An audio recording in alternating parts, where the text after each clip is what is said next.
May 29, 1971, high school students Cheryl Miller and Pamela Jackson were on their way to an end-of-year party when the friends they were following made a wrong turn. They doubled back, but when the driver of the car checked the rear view, the headlights from Cheryl and Pamela's car were gone. Local authorities immediately took up the case, and despite years of searching, they found no trace of Cheryl and Pamela. Speculation swirled as to the fate of the missing girls, though it wasn't until decades later that authorities finally found answers. At the start of the investigation, things didn't add up. According to the friends they were following, neither Cheryl nor Pamela had been drinking before getting in the car. They had actually been with Cheryl's grandmother in the hospital before meeting up with the group. Additionally, there had been no signs of a crash in the area where they disappeared, and there were no tracks indicating they'd gone off-road. It was as if they'd simply vanished into thin air. But in rural South Dakota in the early 1970s, missing child cases weren't cause for the 100-person manhunts you see today. With the free-spirited attitudes of the 60s having carried over to the youth of this new decade, many disappeared teens were simply thought to have packed up and headed for California. Back then, if a kid turned up missing, it actually was far more likely that they were a runaway, recalled former Clay County Deputy Sheriff Jim Rowenhorst. It was just not very darned often that you heard about kids being kidnapped. It just wasn't something you were concerned about in rural South Dakota. The theory was accepted by some in the community, but to those that knew them, Cheryl and Pamela just weren't the runaway types. Classmates called them down to earth, and according to Cheryl's older sister Kay, she left the house with only a purse that night. That's why even after the local sheriff's office scaled back its search, family and friends of the missing girls only pushed onward. They checked every ditch and ravine in the county, and Cheryl's father drove back roads for hours each day, desperately calling out for his beloved daughter and her dear friend. As time passed and forensic technology improved, authorities returned to the area sporadically, hoping to uncover any trace of the girls. They employed ground-penetrating radar and metal detectors in search of their vehicle, and they even excavated the gravel pit the two were headed to for the party. Still nothing was found. It wasn't until 2004, with the creation of the South Dakota DCI Cold Case Unit, that there finally came a break in the case. According to reports, the site of the party had not been too far from the farm where a certain classmate of Cheryl and Pamela's had grown up. That classmate was David Lycan, a serial rapist who was 14 years into a 225-year prison sentence when authorities began looking into him. Given his history of violence and his proximity to the location where the girls disappeared, Lycan became a primary suspect. This led authorities to search the Lycan farm, where David's younger sister claimed to have seen family members burning a large amount of evidence on the property years back. After a quick search, it appeared she was right. 2 hubcaps were unearthed, and dozens of bones were found buried beneath the property's septic tank. Women's clothing, personal effects, and letters, and a pair of rubber gloves were seized. A single red purse was found tucked away in the farmhouse rafters. Prosecutors moved immediately to add the murders of Cheryl Miller and Pamela Jackson to Lycan's charges, and soon after a prison informant captured Lycan's confession to the murders on tape. The case appeared open and shut. Then it fell apart. The confession had actually been faked by one of Lycan's fellow prisoners, and the items taken from the farm couldn't be directly connected to the 2 girls. Even the bones under the septic tank turned out to be those of butchered animals. With no concrete evidence to go on, the charges against Lycan were dropped. It was now 2008, and authorities were no closer to uncovering the fate of Cheryl and Pamela than they were 37 years prior. Fortunately, they wouldn't have to go for another 4 decades before the real truth came out. In 2013, a local fisherman walking along Brule Creek stumbled upon a large shape sticking out of the water. He moved closer, expecting to find a few rocks or some discarded trash. Instead, he discovered the underside of a rusted car jutting out from the mud. Authorities moved to pull the car from the creek, which they soon determined was a 1960s Studebaker Lark, the same make and model of Cheryl's car. The remains within were completely unidentifiable, though one piece of evidence managed to survive all these years: a purse. Inside, investigators found everything from loose change and house keys to photos and letters from friends, but one look at the faded driver's license told authorities everything they needed to know about this wreck. It belonged to Cheryl, meaning that the remains inside were those of the two missing girls. The 42-year-old cold case had finally been solved, but authorities still had to answer one glaring question. What happened? An examination of the vehicle revealed that the car was in third gear when it crashed, and damage to one of the wheels indicated that a tire may have blown. To investigators, it appeared that the car had popped a tire, careened off the road, and landed submerged in Brule Creek. Regardless of the exact cause, the Miller and Jackson families now have the closure they'd been seeking as they finally lay Cheryl and Pamela to rest. "It's been so many years," said Cheryl's sister Kay. "It will be nice to have her home." Unfortunately, not all cold cases turn out to be unfortunate accidents. Just 2 years prior, in the winter of 1969, the students in Harvard University's anthropology program were set to take their last final exams when they noticed one thing was noticeably out of place. Jane Britton, a 23-year-old star student with a passion for Near Eastern archaeology, was nowhere to be found. This wasn't like Jane. She was always the first to class and was extremely invested when it came to schoolwork. Jane's boyfriend, James Humphreys, was the first to notice her absence. He knew that something must have been awry if Jane hadn't made it to the ultra-important test. Had she fallen suddenly ill? Humphreys called Britton and received no answer, deciding to go straight to her residence at 6 University Road. Britton lived alone in a fourth-floor apartment, but had lots of neighbors, many of whom were involved in the Harvard community. The nervous boyfriend knocked on the door. Hearing nothing, he waited a second, then knocked again. With no response, then he heard another door creaking open in the hallway, and he looked up in alarm. Standing behind him was none other than Donald Mitchell, Jane's friend and next-door neighbor. Warily, the two men decided to enter the silent apartment. They took a deep breath and crossed the threshold. Donald, Mitchell, and James Humphreys gasped. They had found Jane Britton, but she was not in good shape. The young woman was lying face down on the floor and appeared to be stiff. Filled with unspeakable horror, Mitchell slowly turned over the girl's cold body. Suddenly he jumped back. The front of her torso was completely soaked in blood. The two men called the police and waited. As soon as the police arrived at the scene of the crime, they began the hard work of piecing together exactly what happened the night before that had led to Jane's early demise. Eyewitness accounts stated that she'd spent the evening ice skating and getting dinner with her friends and boyfriend. Then, at 10:30 p.m., she and Humphreys returned to her apartment for a hot cocoa. Britton would only leave the apartment one more time before coming back for the final time that night. She'd gone over to Mitchell's apartment to retrieve her cat, Fuzzy, and indulge in a bit of late-night sherry. She then arrived home around 12:30 a.m. However, despite the sherry, toxicology reports would soon reveal that the alcohol never entered her bloodstream at all. This led investigators to conclude that the girl had been murdered within an hour of leaving her neighbor's residence. The cops asked neighbors to reveal anything they might have seen or heard that seemed out of the ordinary. The Mitchells insisted nothing had caught their attention. However, other neighbors did have some suspicious details to share. One building resident reported hearing strange noises coming from Britton's fire escape the night before, while another related seeing a strange man running through the streets at around 1:30 a.m. While these reports definitely raised eyebrows, they weren't incredibly helpful. There was no sign of forced entry, and in fact, Britton's door had been unlocked. This particular detail was the source of much controversy. This is because a girl had been murdered in the very same building not 6 years prior, by the Boston Strangler himself. Security was awful in the building, the doors were impossible to lock, and public outrage over the perceived negligence grew.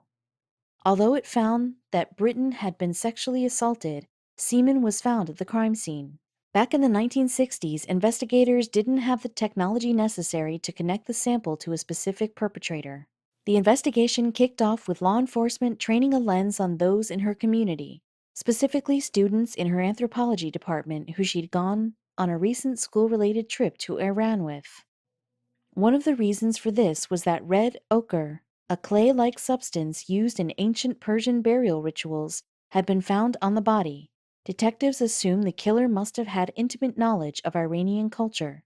Reports also circled of apparent animosity on the Iran trip. This added more credence to the theory that one of her own classmates may have played a part in Jane's brutal killing. Soon, however, things would take a surprising turn. Investigators realized that the ochre was not symbolic, but rather had come from Jane's own paintings. Additionally, students and professors said the perceived hostility in the trip had been way overblown. Their only lead had been effectively squashed. Still, there was one more concerning detail that detectives continued to focus on. A stone given to Jane by the Mitchells, one sharp enough that could ostensibly be capable of killing someone, was missing from her apartment.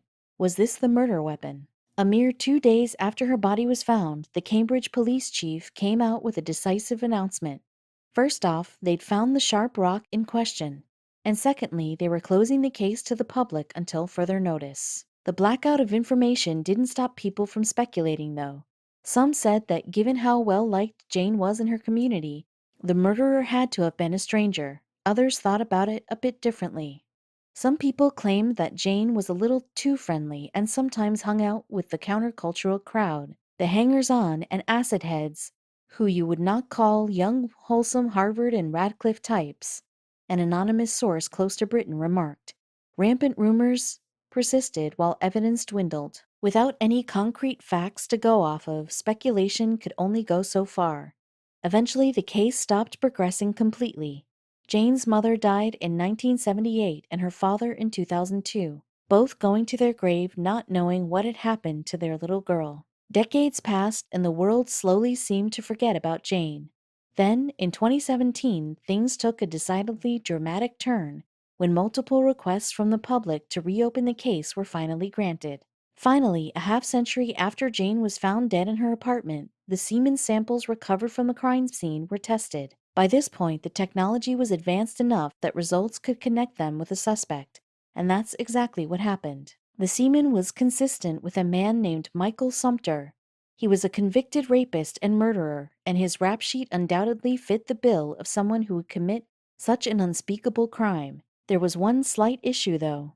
Michael Sumter was dead. He'd passed away years earlier in 2001.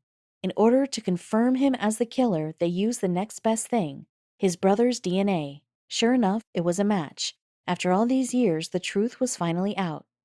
Not only was there forensic evidence to implicate Sumter, but the timeline also matched up.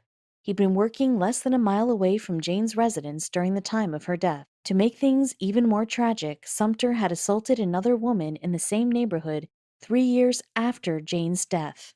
If only her murder had been solved earlier, then a second woman might have been spared. A half-century of mystery and speculation has clouded the brutal crime that shattered Jane's promising young life and our family, Jane's brother has said. The DNA evidence match may be all we ever have as a conclusion. Learning to understand and forgive remains a challenge. It's tragically common for cases to go unsolved. That's why it's so cathartic when closure actually is reached. When one California adventurer started out on the journey of his life, he had no idea he'd wind up at the center of one of the strangest cold cases in American history. Everett Ruse was born in March of 1914 in Oakland, California, as a second child to parents Christopher, a probation officer, and Stella, an artist and poet. From a young age, Christopher challenged his son to read heavily and encouraged him to study the great philosophers. Everett later began to write poetry himself, and he even took up archery. But it was adventure that became Everett's true passion, and he began showing an appetite for it as early as 1930, when he was just 16 years old. During the summer, Everett hitchhiked from Oakland to the town of Carmel by the Sea, an impressive 100-mile journey. The following year, after graduating from Hollywood High School, Everett purchased a burro and set out on his first major expedition. Over the course of 10 months, Everett would come to see iconic locations like the Grand Canyon and Zion National Park. Not only was this trek an ambitious one, but it also set the foundation for the adventures Everett would seek out in the years to come. Unbeknownst to the young explorer, however, his next expedition would change everything. In November of 1934, 20-year-old Everett Ruse rode into the remote Utah township of Escalante, accompanied by 2 pack burros. A settlement founded by Mormons in 1876, Escalante was a place where the arrival of a stranger was a rarity. Everett made his camp just north of the town, pitching his tent in a sun-baked area along the Escalante River that was perfect for midday naps. The townspeople visited Everett often, making small talk and giving the friendly adventurer the lay of the land. The children of Escalante took a particular shine to Everett, and during his time there he took them riding and even treated them to a movie. After spending a few nights in town, Everett packed his burros and disappeared into the wilds of Utah. He was never heard from again. So what happened to the young explorer? Well, in 1999, David Roberts, an adventure writer for National Geographic magazine, sought to find an answer to the 65-year-old mystery. The first stop on his investigation? Escalante. After arriving in town, Roberts sat down with 74-year-old Norm Christensen, one of the children charmed by Everett during his stay in Escalante in 1934. Norm, who was only 10 at the time, was one of the last people to see Everett Roos alive. According to Norm, Everett set off into the Utah desert after leaving Escalante, traveling southeast along the hole in the rock trail. This historic route had been plotted by 19th century Mormon settlers and was a tried and true passageway for navigating the desert, or so they believed. Roberts also spoke to a 91-year-old man while in Escalante named Melvin Alvey, who met Everett during his stay in town all those years ago. Melvin wasn't surprised that Everett had disappeared, as even then he believed that the young man was ill-equipped to survive the harsh winter climate of the Utah desert.